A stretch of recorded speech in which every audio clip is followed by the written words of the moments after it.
ভাই আজকে না রোজা।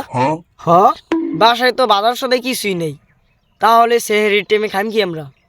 আরে বেটা, আমিও তো হেডেই ভাবতাছি। ভাই হাতে তো টাকা পয়সাও নাই, তো কেমনে কি আরবে নন? আপাটা রাখ, এত চিন্তা করিস না। গরিবের ব্যবস্থা ওই উপরালাই কইরা দেয়। ভাই এমন করে কি চাইতাছো? বেড়া, ব্যবস্থা তো হয়ে গেছে। ভাই আমি যেটা ভাবতাছি, তাহলে কি আপনিও এটা ভাবতাছেন? তুই তো দেখি বুঝা গেছিস রে ছোট। চল কামড়া কইরা লাই। এই ভাই দাঁড়া, ছাগল যেন চুরি করে খান, এ গুণ হইব না? আরে পাগলা হন, রোজার সোয়াবে আর ছাগলের গুনায় কাটাকাটি মাঝখান তুন গোস্ত খাইলাম ফাও।